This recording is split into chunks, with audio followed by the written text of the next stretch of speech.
इस वीडियो में हम बात करेंगे यूरिक एसिड के बारे में। यूरिक एसिड कब बढ़ जाता है, इसके क्या कारण होते हैं बढ़ने के, इसका क्या नॉर्मल लेवल होता है बॉडी में, इसके बढ़ने से क्या नुकसान होते हैं और क्या क्या होम रेमेडीज़ हैं जिसके थ्रू हम यूरिक एसिड को बढ़ने से रोक सकते हैं।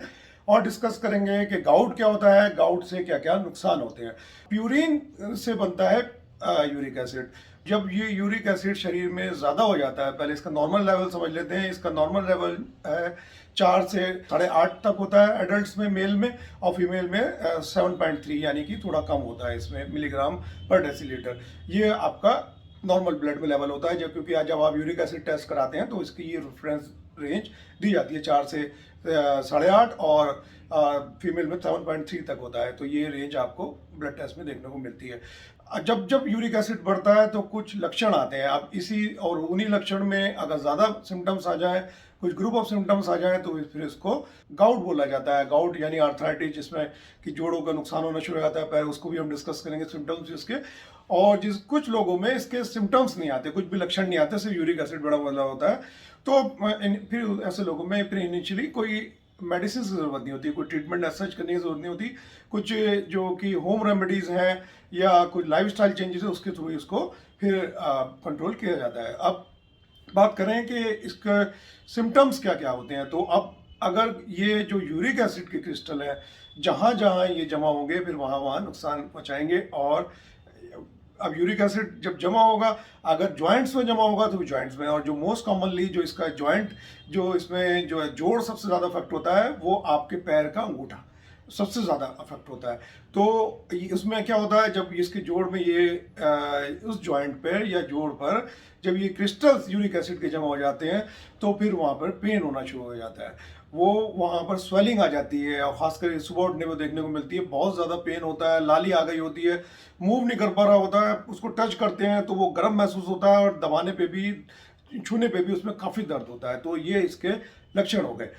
इसको हम बोलते हैं गाउट, एक्यूट गाउट। अब यही फॉर्म अगर हम ट्रीट ना करें तो क्रॉनिक गाउट बन जाती है, यानी कि फिर वो परमानेंटली जो इसके बीच बीच में एक्यूट गाउट आता रहेगा, और फिर वो कुछ टाइम के लिए रुक जाएगा और जॉइंट को नुकसान पहुंचाता रहेगा।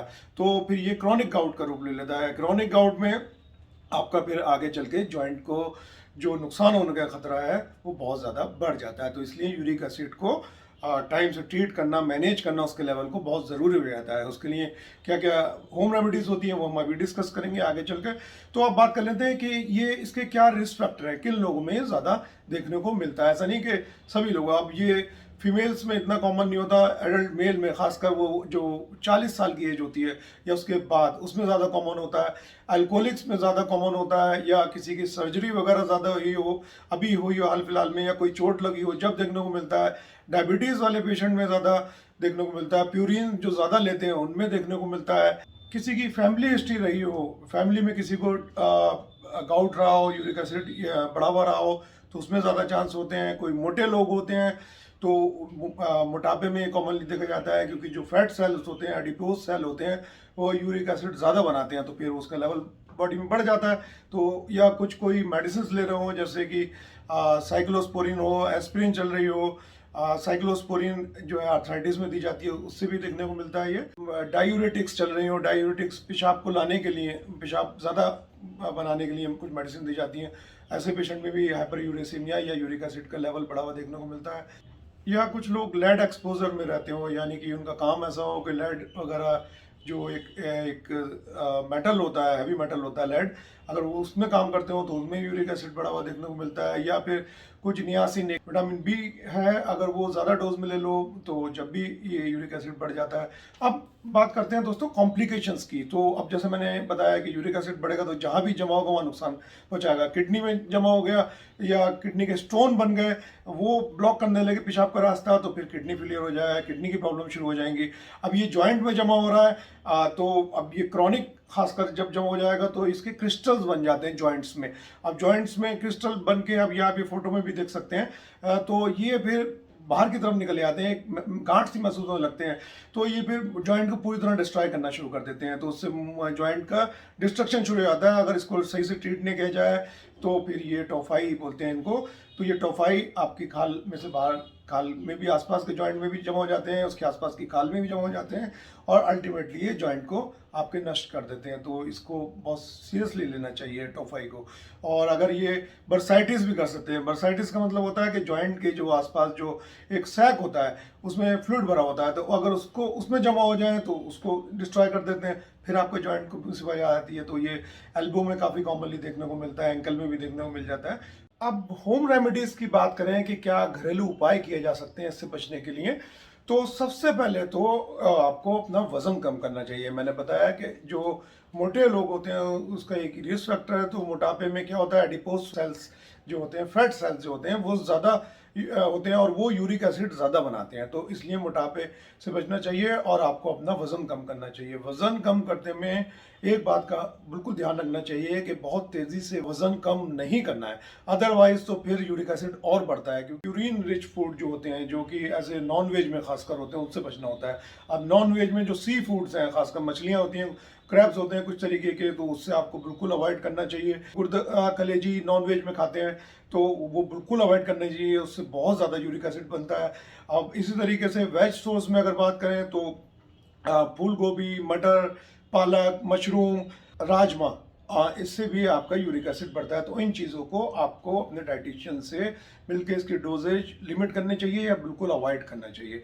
इसी तरीके से मीठे का परहेज, इसमें मीठे में शुगर और फ्रक्टोज, अब ये पॉइंट बहुत नोट करने का है क्योंकि आप सोचते हैं शायद नॉनवेज से ऐसा होता है, पर शुगर भी जो है वो जूसेस की फॉर्म में हो या जो ये केचप वगैरह में या आर्टिफिशियल जूस में या कोई भी केन फूड में जिसमें मिठास आ रही हो या कुछ प्रिजर्वेटिव्स हो मीठे के रूप में, तो उसमें फिर आपको ये बढ़ सकता है। अब ये ऐसे क्यों बढ़ता है मीठे से, क्योंकि मीठा जब आप बॉडी में लेते हैं तो एकदम से इंसुलिन का लेवल बढ़ता है।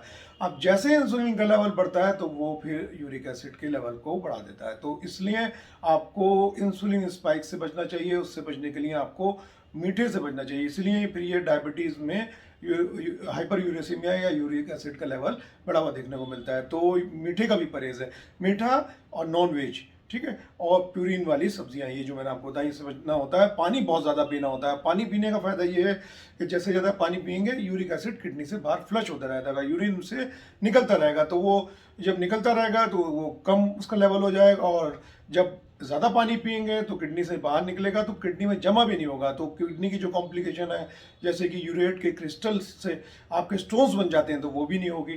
तो पानी पीना भी इसमें बहुत ज़्यादा फायदेमंद रहता है।